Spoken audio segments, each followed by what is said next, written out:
Hi, it's Wick and Helen. Have you ever been so tired and hungry that you didn't think you could take another step? Well, pilgrims often experience that. And today we're going to take you along as we experience some true examples of pilgrim hospitality on the Camino. Stay tuned.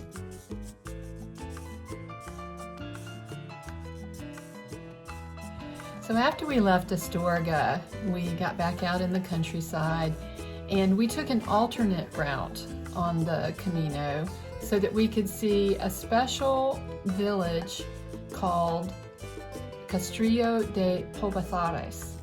And forgive my pronunciation, I will put the correct spelling in the description below the video so you can see what it really is. But this is a place that is known for its beauty and its authentic construction of the buildings in this area of Spain. It indeed was one of a kind, unique, and I will say though that the alternate route was not well marked, so be sure you know where you're going before you leave civilization to go toward it. We got to the town, the wrong end of town, because we were all turned around, and we were so ready for some sort of snack or something to help us keep going. We went to this really nice looking restaurant, which it just didn't seem like there were many people around at all in the village the time of day we were there. It was a Sunday. Yeah. But we went inside to see what we might be able to get, and the nice man said that he was actually closed because he was setting up and expecting 200 people for Sunday lunch. And so we said, oh, well, would it be okay if we used your restroom? And he said, of course. And he said, I'll tell you what, I will fix you some tea. And so he allowed us to buy some tea and gave us a little snack of some cake with it. Yes. It kept us going. So that was one example of hospitality that was, again, kind of unexpected, and not knowing the custom of how things were done on Sundays, we didn't know any better. Right. But it was, so enjoy this next little video section as we walk through this historic town.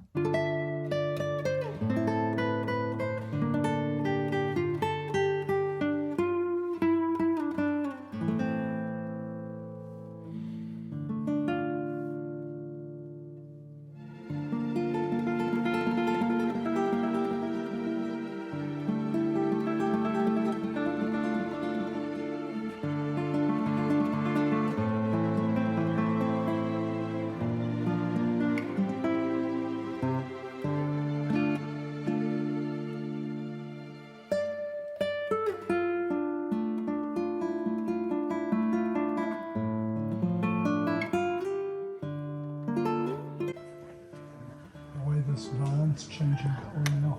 Yeah.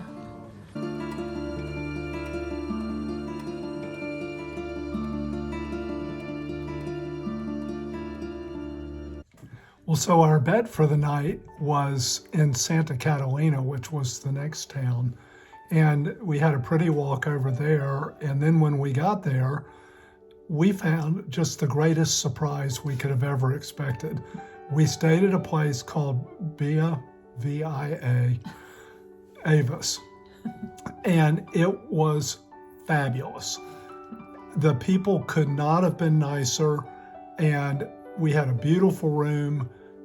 Just the accommodation was great. And so we get there and we say, oh gosh, it's in the middle of the afternoon. Where can we go get something to eat? And he said, well, there are 3 places in the next street over. Well, we said, okay, if you were going, which one would you recommend?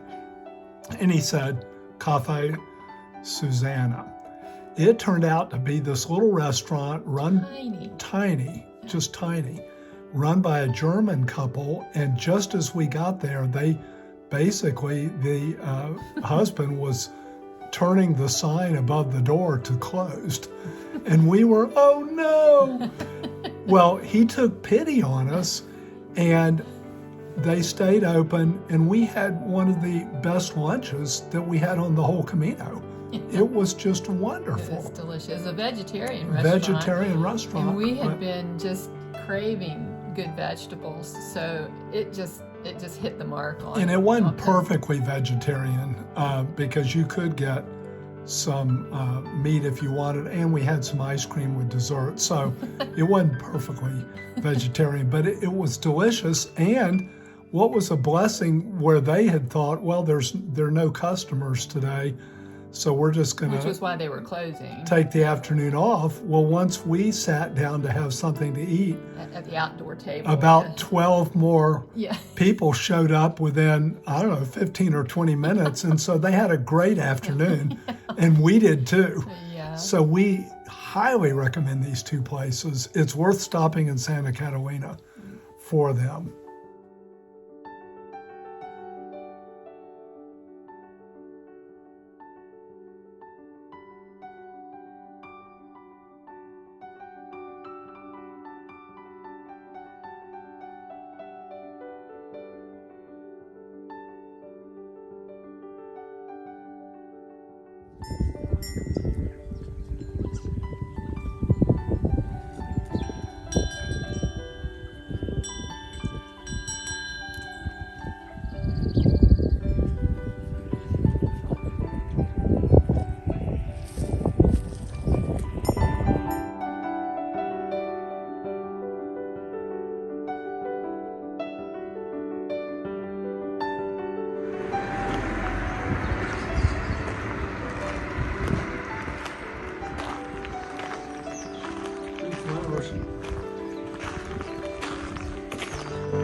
After we left Santa Catalina, we were walking toward Ravenel del Camino. Ravenel is known sometimes for having a Benedictine monastery, and the monks actually offer accommodations to pilgrims or other visitors, I guess, too. But the caveat is you have to stay, I don't know if it's 2 or 3 nights. I've seen both, so I'm not sure. We didn't stay there, but they also host an evening Vespers service. It was at 6 when we were there, and it was in the style of Gregorian chanting in Latin. It was in a very simple chapel, which we couldn't find to be there before it started, so we tiptoed in late and found the last 2 seats up front, of course. But it was packed with pilgrims. And when we think about hospitality, typically you think of a comfortable room to sleep in and good food, but this particular type of hospitality fed us spiritually. It was a very meaningful service, and we're so grateful to have experienced that. Yeah. So we recommend it highly. Just make sure you get to the right church before it starts. So I didn't want to spoil anything by trying to film the Vesper service, but I did record the audio from just a small slice of it, and so you'll be able to hear that. It was the type of the monks would chant the first phrase, and then the congregation would respond. So it was a responsive style Gregorian chant. So And they had provided yes, programs We have so programs that to you could follow. follow along. And it again, it was just It was lovely really special. and really fed our souls. Okay, so you'll enjoy watching this next section about that.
Just in case we were missing all of the rocky trails.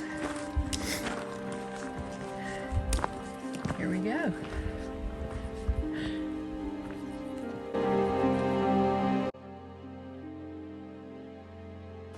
There must be a couple of kilometers of these crosses on this fence going through these woods.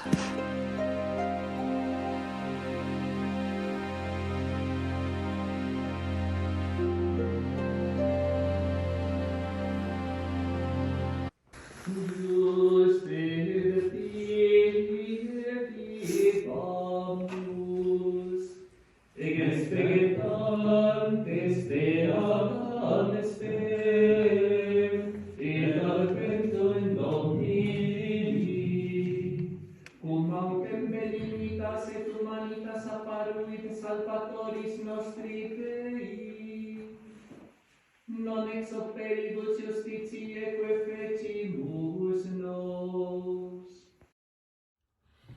Thanks so much for watching our video. Hope you enjoyed it. If you did, please give us a thumbs up below the video on the YouTube page. And if you haven't already done it, we would ask you and appreciate so much hitting that subscribe button and also the little bell next to it so that you'll be notified when we post the next one. We're trying to get all of our Camino Fall 2022 documented and in these short bites for you so you can be entertained and informed. So until next time, we'll say, Buen Camino.